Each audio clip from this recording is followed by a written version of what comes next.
आप सब? आशा करती हूँ आप सब अच्छे होंगे। आइए आज हम पढ़ते हैं हिंदी का पाठ 18 अमरनाथ की यात्रा का बहुत ही सुंदर वर्णन जो लेखक ने किया है। शेषनाग झील की कुछ तस्वीरें पहले देख चुका था।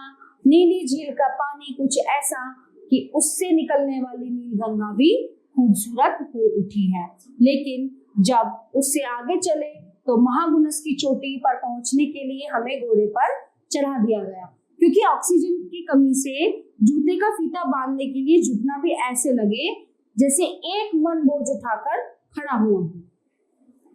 ऐसी हालत दोस्तों ने सलाह दी, नंदन जी आप खतरा मोल मत लीजिए, स्वास्थ्य पहली चीज है, आप टट्टू पर सवार हो लीजिए। चुनाचे टट्टू जी की शरण ली। 14,500 फीट की ऊंचाई की प्रसिद्ध महागुनस की चोटी पार करने के बाद उतार पर ही चल रहा था कि जनाब टट्टू जी रह रहकर बिदकने लगे। मैंने घोड़े वाले खान से कहा, खान तुम्हारा घोड़ा गड़बड़ करता है, मुझे डर लग रहा है। लेकिन खान के जो है कान पर जू न रही। मेरी जान सांसत में थी कि नीचे हजारों फीट गहरा खड्डा, जरा सी गड़बड़ हो कि हड्डी पसली ढूंढे ना मिले। तभी टट्टू ने एक जोर की हिनहिनाहट लगाई और लगा दुलत्ती झाड़कर भाग गई। सारे यात्रियों में खलबली मच गई। मेरे सामने मौत का काला सन्नाटा। जिंदगी अपने बचाव के लिए किस कदर चिपटती है कि जो घोड़ा मेरी जान लेने पर उतारू था उसी से बुरी तरह में चिपटा जा रहा था। अब क्षणों की बात थी, यानी कुछ पलों की बात थी और मेरा सफाया। लेकिन पता नहीं क्या कैसे हुआ कि मैं जमीन पर सही सलामत और खान करा रहा था। उसे घोड़े की लत्ती लगी थी। घोड़ा तो लत्ती मारता है ना, पीछे दोनों पैर मारता है, तो उसे जो है घोड़े की लात लग गई थी।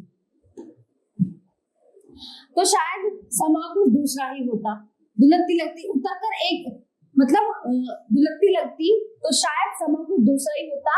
मैं उतरकर 1 मिनट खड़ा रहा, नहीं पता इसलिए कि परमात्मा का धन्यवाद दे रहा था, या इसलिए कि श्रद्धावान लोग कहते हैं कि तीर्थ करते हुए यदि प्राण चले जाएं तो आदमी सीधे बैकुंठ जाता है।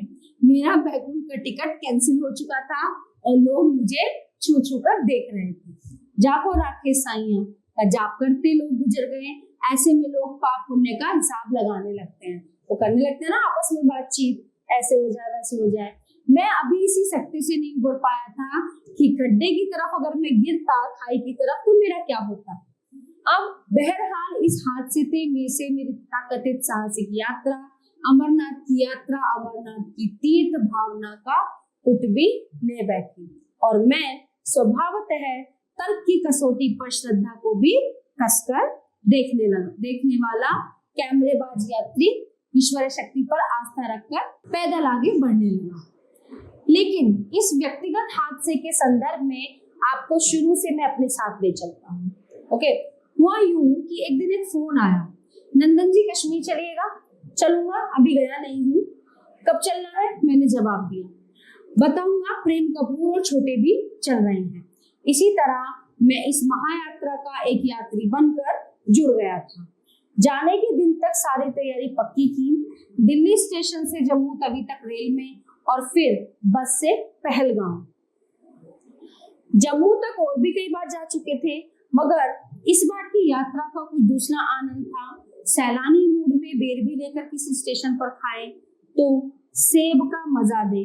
जब जम्मू पहुंचे तो मारे गर्मी के दम निकल जाए, इतनी गर्मी लग रही थी।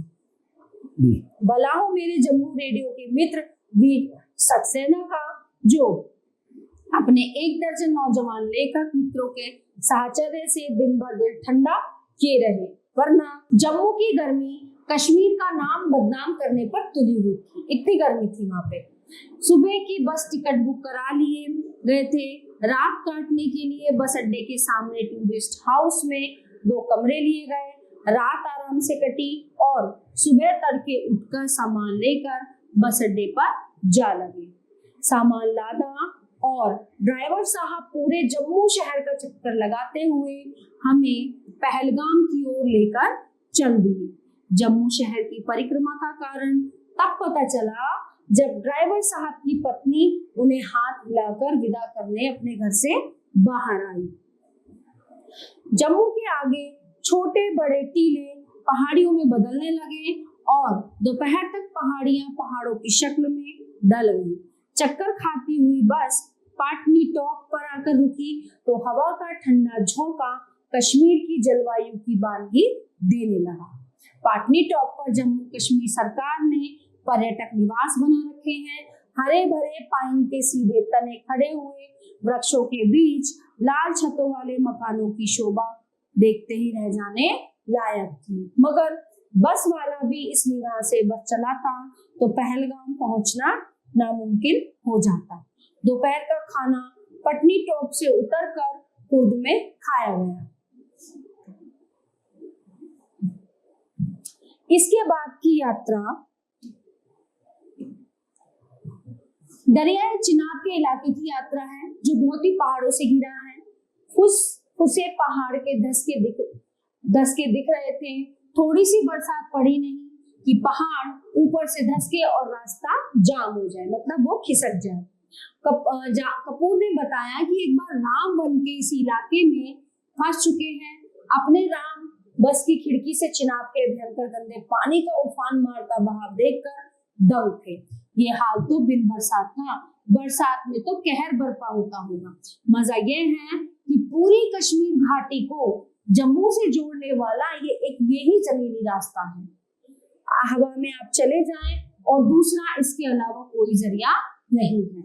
फिर हम ऊपर ही बढ़ते चले जा रहे थे जब तक जवाहर सुरंग नहीं मिल गई और जवाहर सुरंग पार करने के बाद नीचे झांक रहा था।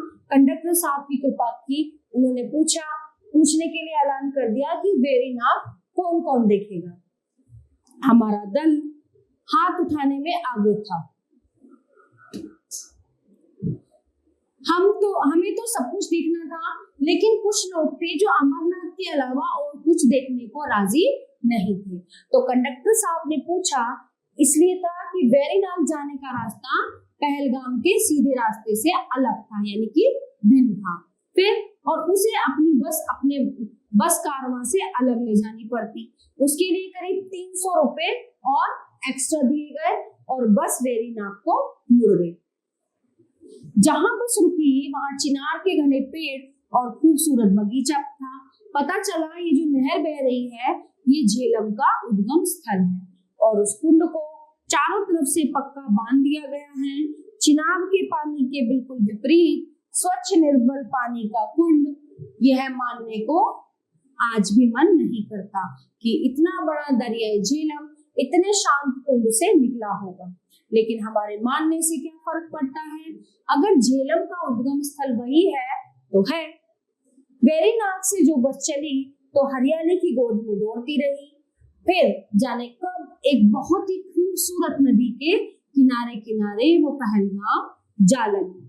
जी हाँ, वो खूबसूरत नदी मामूली खूबसूरत नदी नहीं थी, असाधारण तौर पर खूबसूरत। नाम है लिद्दर।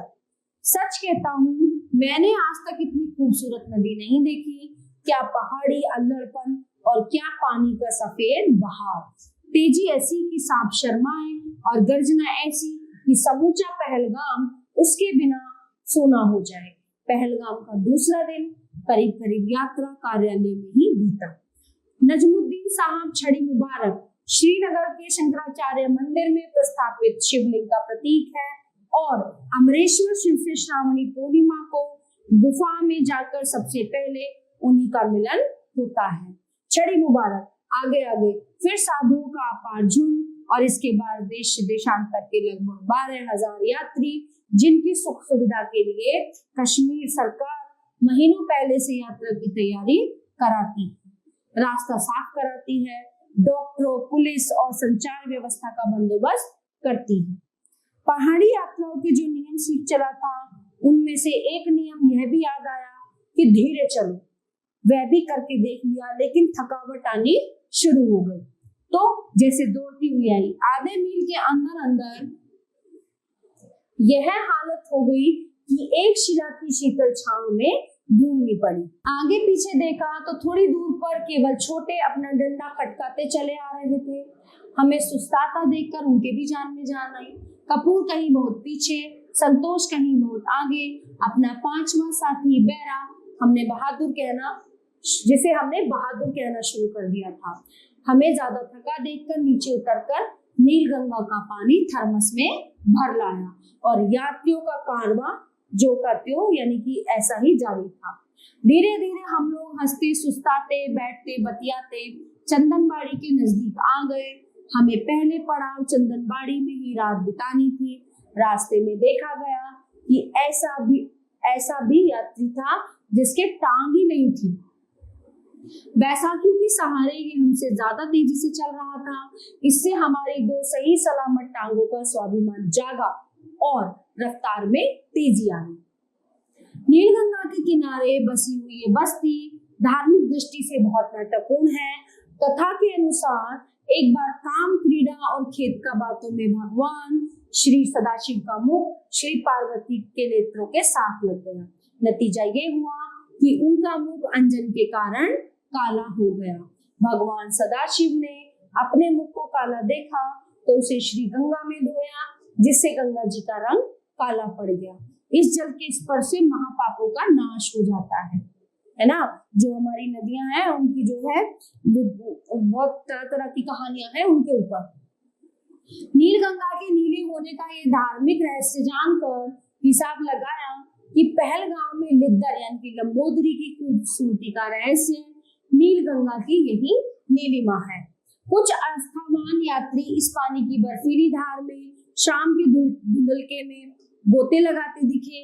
चारों ओर पहाड़ी से घिरे समुद्र तल से 9,500 फीट की ऊंचाई पर चंदनबाड़ी के मैदान में यात्रियों का कोलाहल, इंतजामकारियों के लाउडस्पीकरी ध्वनियों और घोड़ों की हिनहिनाहट सब लहराती नीलगंगा में हो जाती है। अपने टेंट के नंबर का पता लगाकर उसमें बिस्तर जमाए गए। थकावट के मारे बुरा हाल था।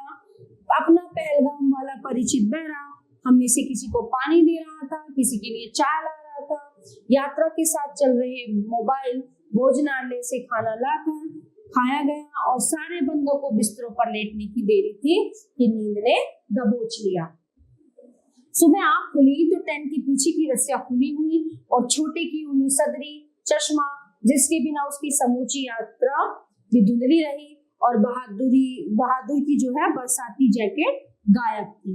लाउड स्पीकर पर ऐलान हो रहा था कि यात्री मेहरबान से दरख्वास्त है कि जल्दी से जल्दी चलने की तैयारी करें, आगे चढ़ाई बहुत कठिन है। तो ये था अमरनाथ की यात्रा का सफर जो लेखक ने यहाँ पे सुनाया है। आशा करती हूँ ये पाठ आपको बहुत अच्छे से समझ आया होगा। धन्यवाद।